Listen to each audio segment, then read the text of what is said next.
Story 1. The carving was deep, jagged, and desperate. The bark around the letters had been stripped clean.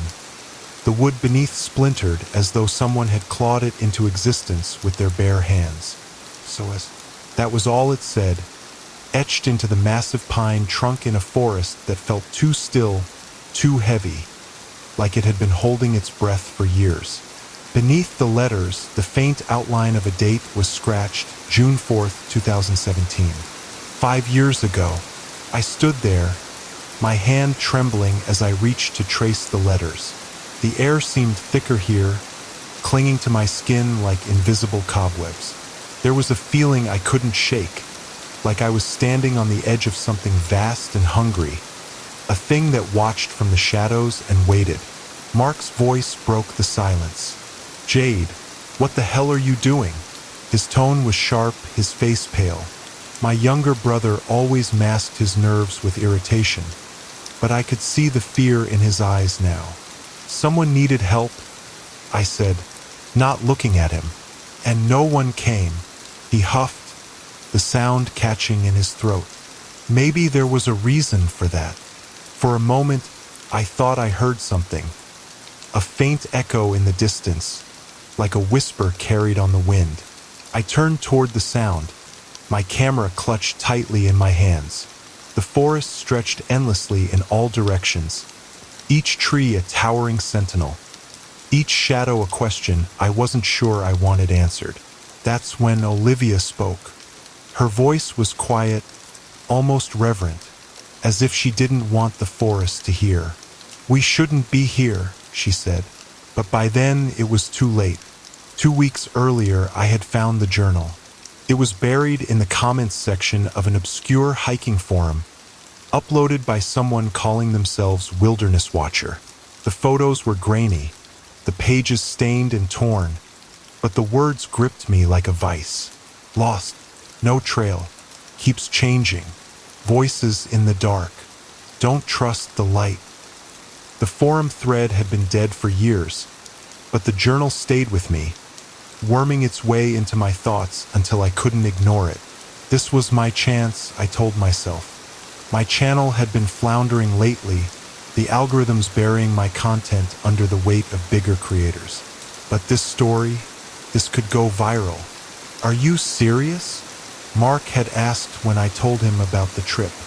He sat cross-legged on my apartment floor, surrounded by tangled wires and drone parts. "You want me to trek through some haunted forest because of a blog post?"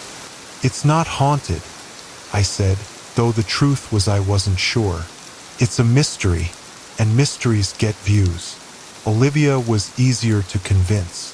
She grew up in the Catskills, and though she always said the stories were just that, stories, I could tell part of her believed. Kyle joined last. He wasn't in it for the mystery or the views. He just wanted to see the forest, to poke around the rocks and take soil samples like the geology nerd he was. We left the city on a Friday morning, the buzz of Manhattan fading as we headed north. The closer we got to the mountains, the quieter it became. By the time we reached the trailhead, the only sounds were the crunch of gravel under our tires and the occasional chirp of a bird. The ranger was waiting for us, a wiry man with sun-leathered skin and a permanent scowl. He leaned against his truck, arms crossed, watching us unload our gear. "You folks headed up the Lost Trail?" he asked. I nodded. He shook his head slowly. "Trail's been closed for years. Washouts, unstable ground. It's not safe." "We'll be careful," I said, forcing a smile. His eyes narrowed. "Careful won't help you out there." The trailhead was marked by an old wooden sign, its letters faded and weather-worn. Beyond it, the forest loomed, a wall of green and shadow that seemed to stretch forever. I adjusted my camera strap, the familiar weight of it grounding me as we stepped onto the path. First, it was beautiful. The sunlight filtered through the canopy in scattered beams, painting the ground in gold. Birds flitted between the branches, their songs weaving through the stillness. It felt peaceful, almost serene. like the forest was welcoming us. But that feeling didn't last. The deeper we went, the quieter it became. The birdsong faded, replaced by the soft rustle of leaves and the crunch of our boots on the dirt. The air grew cooler, carrying a faint, metallic tang that I couldn't place. Mark was the first to notice something was off. He was flying his drone ahead of us, its quiet hum blending with the forest sounds. Suddenly, he froze, staring at his tablet screen. "What is it?" I asked, peering over his shoulder. The screen showed a grainy video feed of the trail ahead, but something was wrong. The trees were moving, not swaying in the wind, but shifting, their shadows stretching and curling in ways that didn't make sense. "It's probably interference," he muttered, though his voice wavered. We kept walking, but the unease lingered. Every so often, I thought I saw movement out of the corner of my eye, a flicker of motion in the shadows, gone as soon as I turned to look. By the time we reached the clearing, the sun was low in the sky, casting long shadows across the forest floor. That's when we saw it. The tree with the SOS carved into its bark. The tree stood like a monument to desperation. Its bark gouged so deeply the cuts felt alive under my fingers. I couldn't stop staring at the letters. SOS. The faint date scratched below them, June 4th, 2017, felt like a quiet accusation. Someone had called for help, and no one had answered. Mark pulled me back. "We should go," he said firmly, his hand gripping my arm. His voice was clipped, all the bravado he'd shown earlier replaced by something brittle and real. Olivia circled the tree, her flashlight tracing the ground around it. "It's not just the carving," she murmured, pointing to the soil. The earth was disturbed, uneven, as though someone or something had dug there. Kyle squatted beside her, poking at the dirt with a stick. "Looks like an old campsite," he said, brushing aside leaves to reveal a rusted tin can and scraps of fabric. "But why here? This isn't a marked rest spot." "Maybe they got lost," I offered, though the words felt hollow even as I said them. The wind stirred, a faint breath through the trees that made the branches creak. For a moment, I thought I heard something, a low hum, almost like a voice, but it was gone before I could be sure. Mark swung his drone back into the air, guiding it further down the trail. The little device buzzed ahead of us, its camera feeding back to his tablet. "I'm going to see if it picks up anything weird," he said, his tone more for his own reassurance than ours. We pressed on, the forest growing denser with every step. The trail, once a clear path, began to twist and fade, its edges swallowed by the undergrowth. The air was thicker now, cooler, carrying the faint smell of damp earth and decay. It was Kyle who found the shoe. He stopped suddenly, his boot inches from a small, mud-caked sneaker lying half-buried in the dirt. "Jesus!" Mark muttered, stepping closer. Olivia knelt to examine it, her face pale. "It's a kid's shoe," she said, her voice barely above a whisper. "It's been here a while." I raised my camera, snapping a few pictures even as my stomach churned. The shoe was too clean to have been forgotten for years. "We're turning around," Olivia said, standing abruptly. "This isn't worth it. Jade, I don't care about your views, and I'm not sticking around to become another statistic." Before I could respond, Mark's voice cut through the tension. Guys?" We turned to see him staring at his tablet screen, his face pale. He didn't look up as he spoke, his words tumbling out in a rush.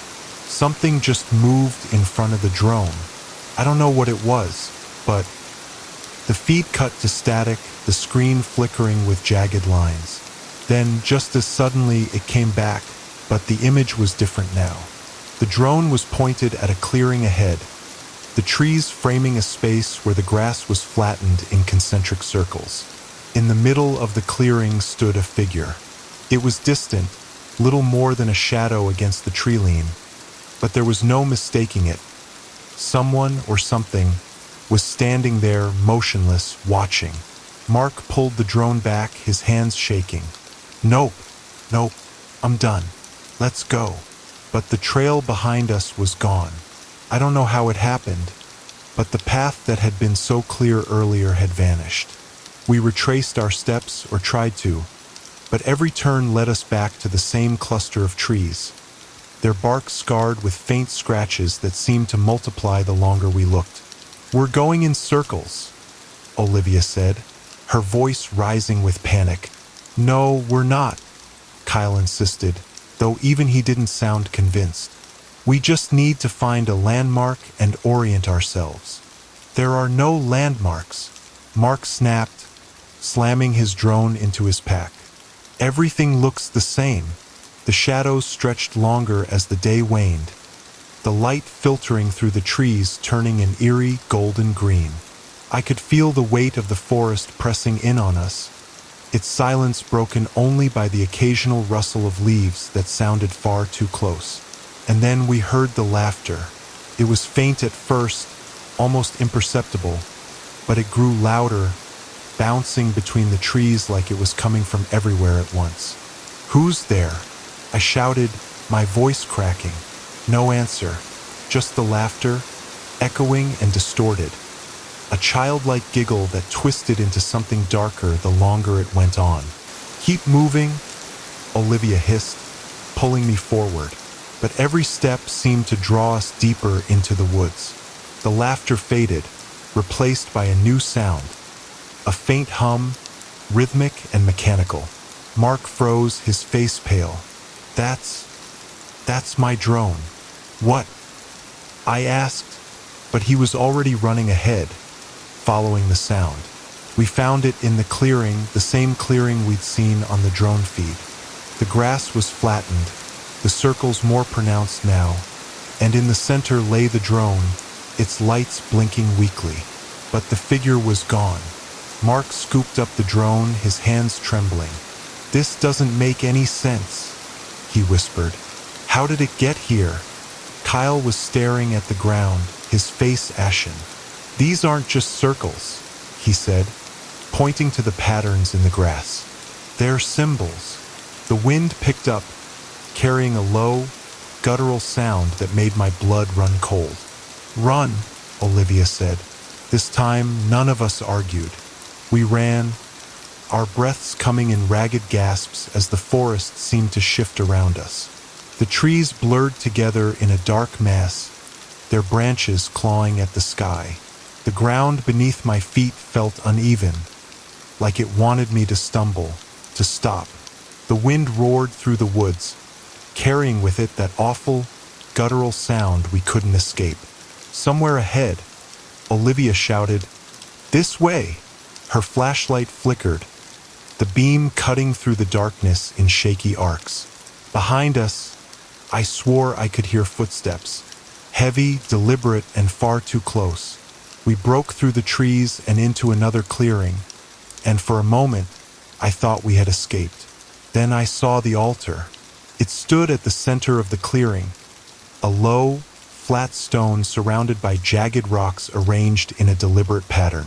Symbols were carved into its surface, ancient, angular markings that seemed to shimmer in the dim light. Around it, the ground was littered with bones, some small and fragile, others large and unmistakably human. Mark dropped to his knees, his hands gripping his head.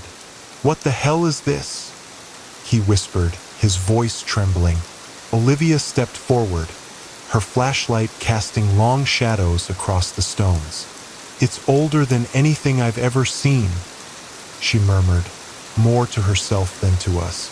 "This place, it's not natural."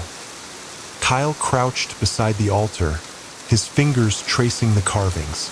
"These symbols," he said, his voice a mixture of awe and fear.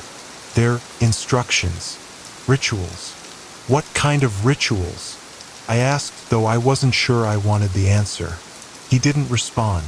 Instead, He pointed to a large symbol at the center of the altar, a jagged spiral surrounded by smaller shapes. "This one," he said, his voice barely above a whisper. It's about binding, containment." The air grew colder, and the hum that had been following us rose into a low, resonant drone that made the ground beneath us tremble. Mark staggered back, his flashlight beam sweeping across the edge of the clearing. "We need to get out of here," he said, his voice tight with panic. And then we saw it. The figure stepped into the clearing, its form barely human. It was tall and thin, its limbs too long and its movements jerky, like a puppet on invisible strings. Its face, or what passed for a face, was featureless, a smooth expanse of darkness broken only by two glowing eyes that burned like embers.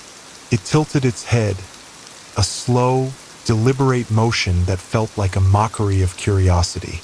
The hum grew louder, vibrating in my chest, and I realized it wasn't coming from the air. It was coming from the creature. "Don't move," Olivia whispered, her voice shaking, but Mark panicked. He turned and bolted, his flashlight bouncing wildly as he disappeared into the trees. The creature didn't follow him. Instead, it stepped closer to the altar, its burning eyes fixed on us. Cal grabbed my arm. "The symbols," he said urgently. "They're meant to keep it contained. If we can activate them, how?" I demanded, my voice rising in desperation. "I don't know," he admitted, his face pale. "But it's our only chance."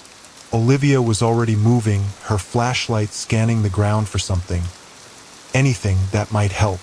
The creature stopped at the edge of the altar, its head tilting again. Then, without warning, it let out a sound. A low, guttural roar that rattled my teeth. The stones around the altar began to glow, faintly at first, then brighter and brighter until the entire clearing was bathed in an eerie, flickering light. Kyle grabbed one of the smaller stones and pressed it into my hands. "Place it on the spiral," he said. "Hurry!" I ran to the altar, my heart pounding so loudly I could barely hear anything else. The creature watched me, its glowing eyes unblinking. I placed the stone on the spiral, and for a moment nothing happened. Then the ground shook. The glow from the stones intensified, and the hum turned into a deafening roar. The creature let out an ear-splitting shriek, its form flickering like a bad signal. "Run!" Olivia screamed. We didn't need to be told twice. I don't remember how we made it out of the forest. One moment we were running through the clearing, the trees whipping past us in a blur, and the next we were standing on the side of a gravel road, gasping for air. The forest behind us was silent, its oppressive presence replaced by an almost unnatural calm. Mark was gone. We searched for him, called his name until our voices gave out, but there was no trace of him. The authorities chalked it up to an accident, another hiker lost in the Catskills, but we knew better. Olivia left town shortly after, vowing never to return.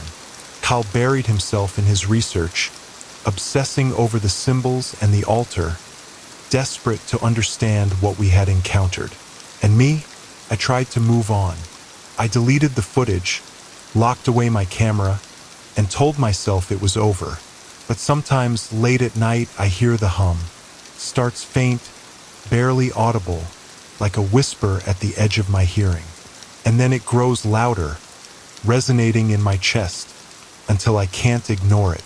The forest hasn't forgotten me, and deep down, I know it's only a matter of time before it calls me back. Story 2 started like any other Friday night in the city.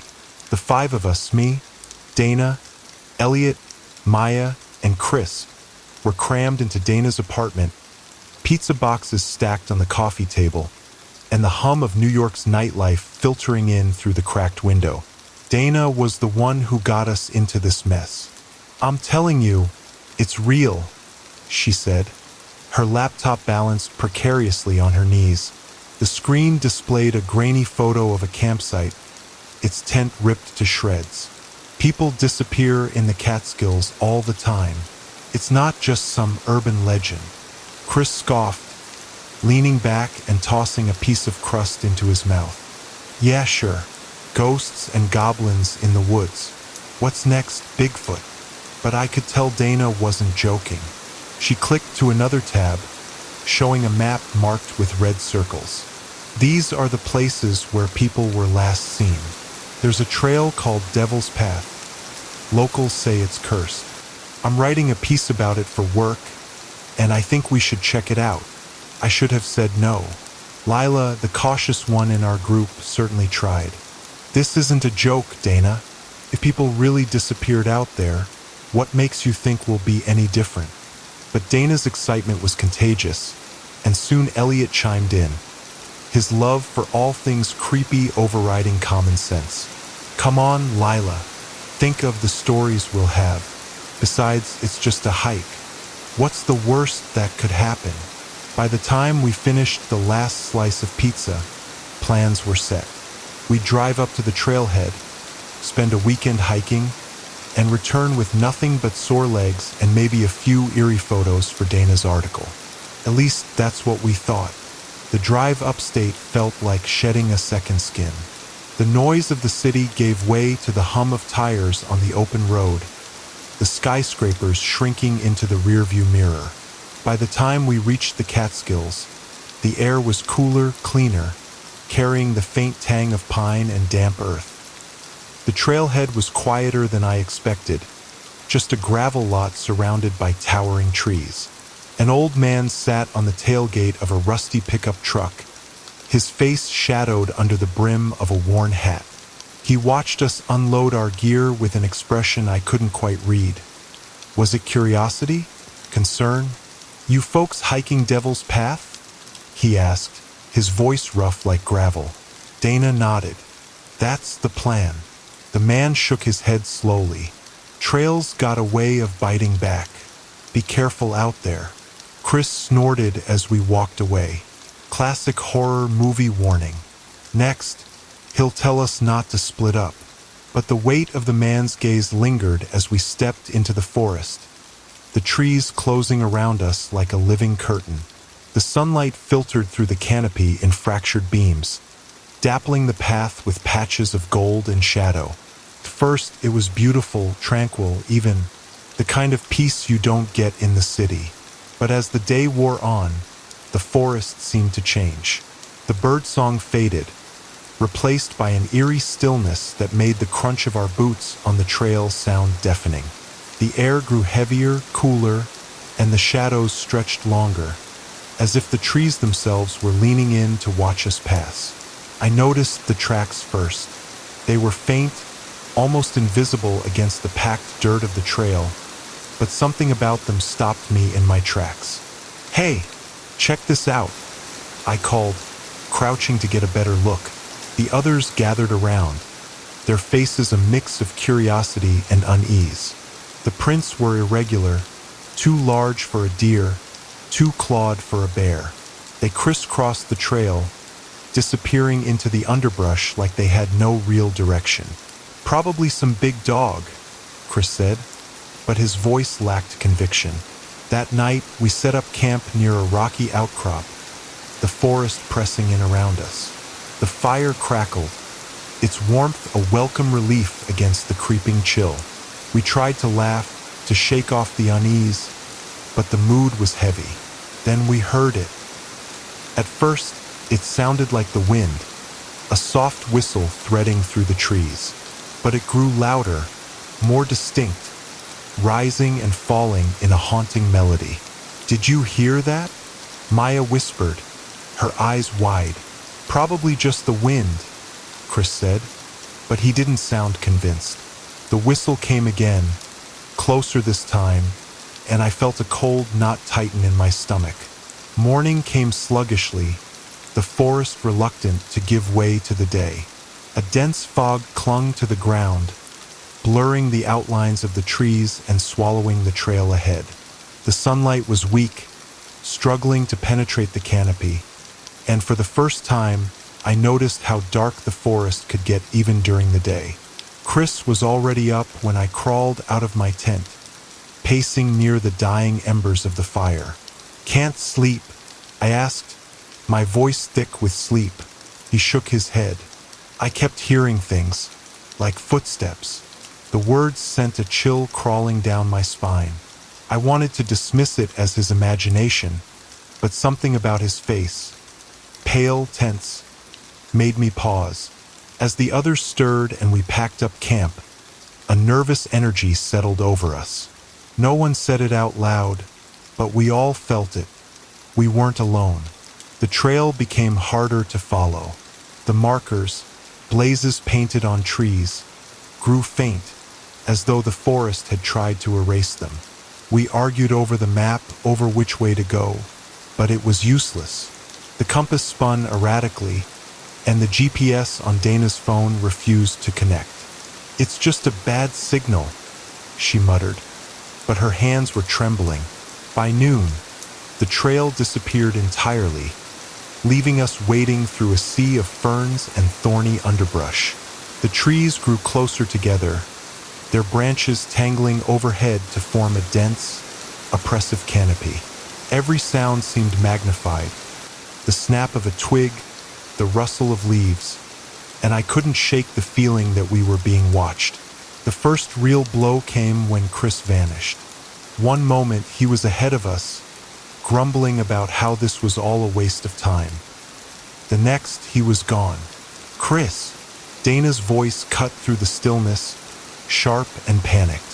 We fanned out, calling his name until our voices were hoarse.